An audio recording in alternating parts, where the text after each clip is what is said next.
사랑하는 대학교의 성도 여러분, 2022년 5월 27일 금요일 아침 기도에 나오신 여러분을 환영하고 축복합니다. 함께 묵도하심으로 금요일 아침 기도회를 시작하겠습니다. 살아계셔서 역사하시는 주님, 오늘도 우리 가운데 귀한 생명 허락하시고 새날 허락하여 주심에 감사합니다. 이 아침 주의 말씀 의지하여 하루를 시작합니다. 우리 모두에게 성령의 충만함을 허락하여 주시고 주의 말씀 통하여 하루를 살아갈 새 힘을 얻는 귀한 시간 될 수 있도록 인도하여 주시옵소서. 함께 하실 줄 믿습니다. 이 모든 말씀 살아계신 예수 그리스도 이름으로 기도합니다. 아멘.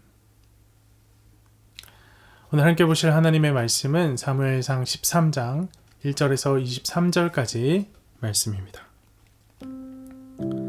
사울이 왕이 될 때에 40세라 그가 이스라엘을 다스린 지 2년에 이스라엘 사람 3,000명을 택하여 그 중에서 2,000명은 자기와 함께 믹막스와 베델 산에 있게 하고 1,000명은 요나단과 함께 베냐민 기브아에 입거하고 남은 백성은 각기 장막으로 보내니라. 요나단이 게바에 있는 블레셋 사람의 수비대를 치매 블레셋 사람이 이를 들은지라. 사울이 온 땅에 나팔을 불어 이르되 히브리 사람들은 들으라 하니 온 이스라엘이 사울이 블레셋 사람들의 수비대를 친 것과 이스라엘이 블레셋 사람들의 미움을 받게 되었다 함을 듣고 그 백성이 길갈로 모여 사울을 따르니라. 블레셋 사람들이 이스라엘과 싸우려고 모였는데 병거가 3만이요 마병이 6,000명이요 백성은 해변에 모래같이 많더라. 그들이 올라와 벳아웬 동쪽 믹마스에 진침해 이스라엘 사람들이 위급함을 보고 절박하여 굴과 수풀과 바위 틈과 은밀한 곳과 웅덩이에 숨으며 어떤 히브리 사람들은 요단을 건너 갓과 길르앗 땅으로 가되 사울은 아직 길갈에 있고 그를 따른 모든 백성은 떨더라. 사울은 사무엘이 정한 기한대로 이레 동안을 기다렸으나 사무엘이 길갈로 오지 아니하매 백성이 사울에게서 흩어지는지라.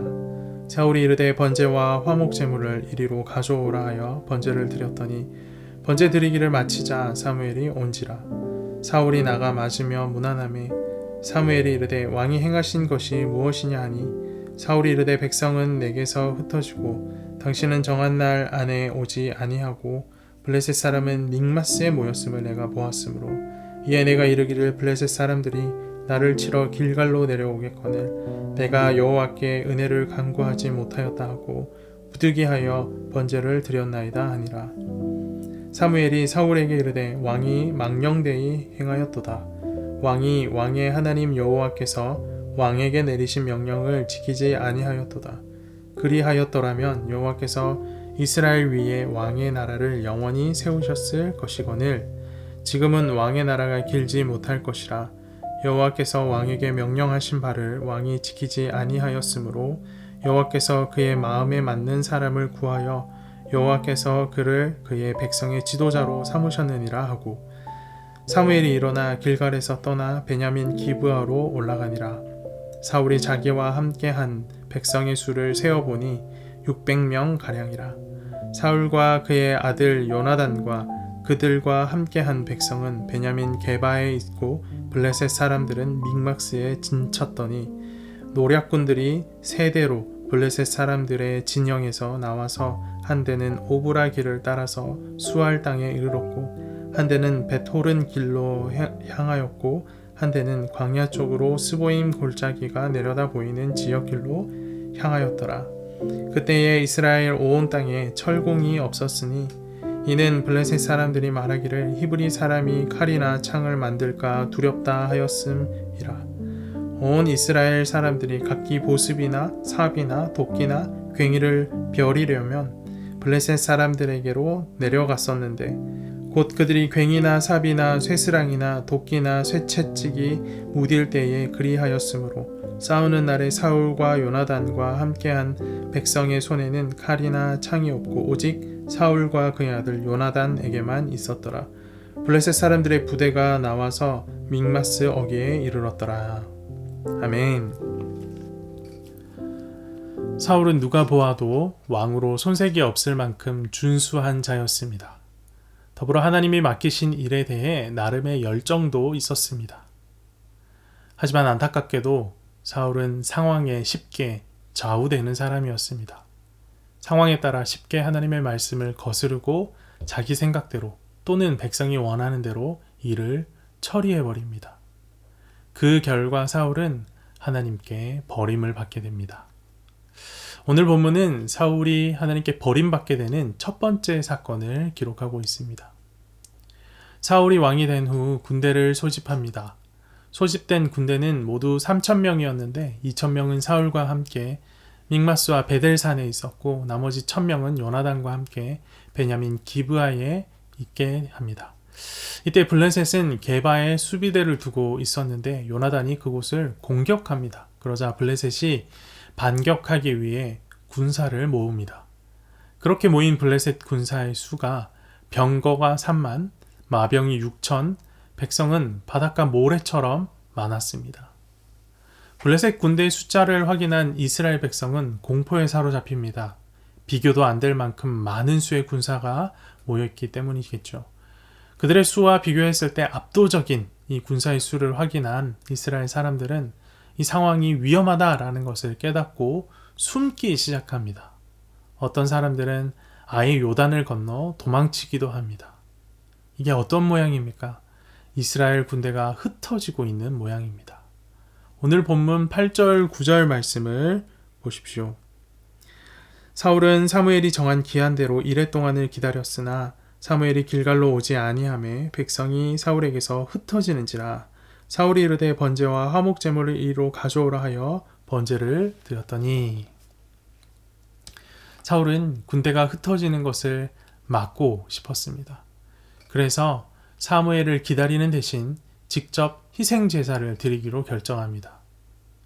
그렇게 제사를 마치자 마치 기다리기라도 한 듯 사무엘이 등장합니다.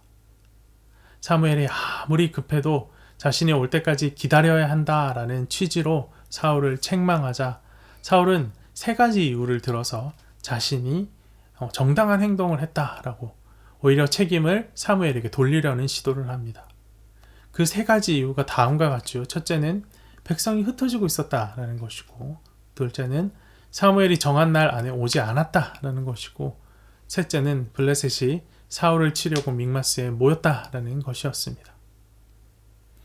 블레셋이 당장 쳐들어올 것이다 라고 예상되는 정황들을 설명하고, 이런 상황에서도 하나님의 호의를 얻어 전쟁을 하려면 어쩔 수 없이 제사를 드려야만 했다라고 변명을 하는 것입니다. 사울은 불순종한 것에 대해 변명할 거리가 많았습니다. 하지만 사무엘은 문제에 집중했습니다. 진짜 문제가 무엇인지를 언급합니다. 13절 말씀을 보십시오.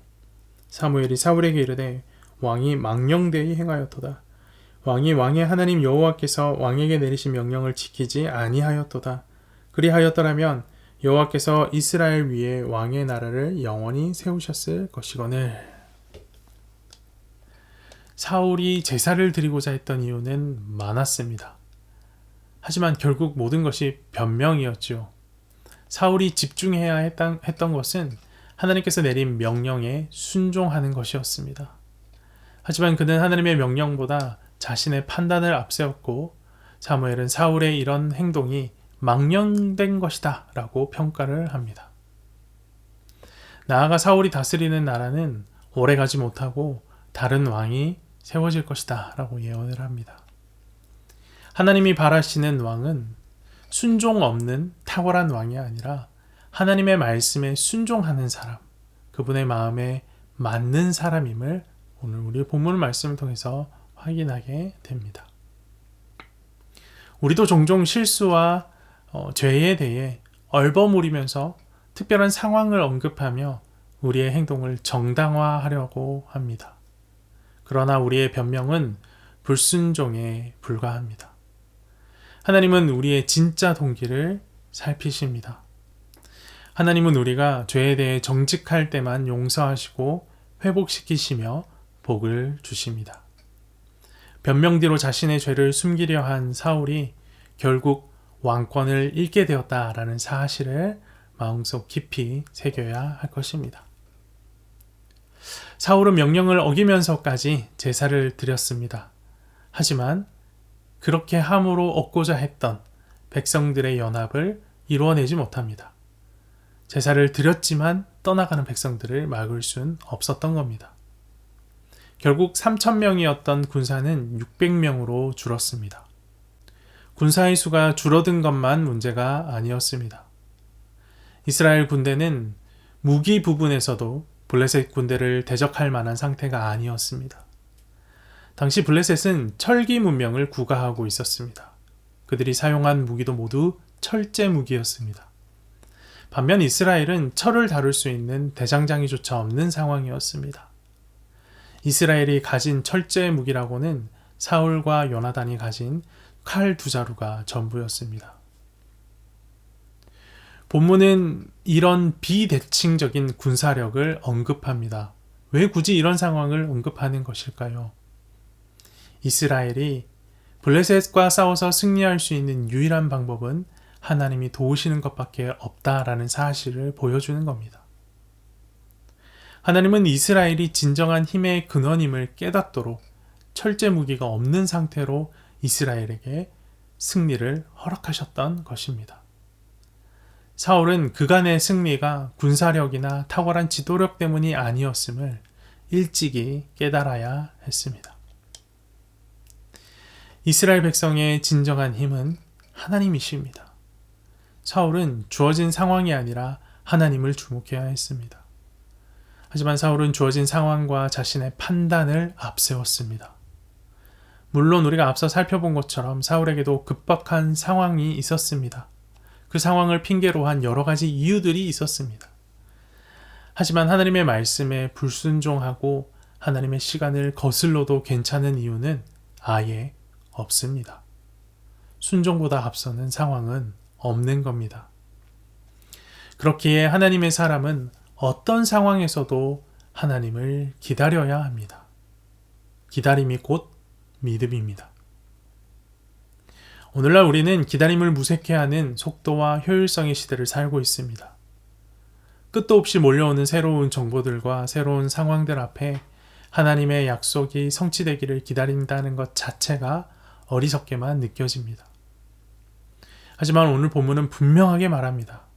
어떤 상황 가운데서도 하나님의 말씀을 순종하는 것이 우선이라고, 순종보다 앞서는 상황은 없노라고 분명하게 말합니다.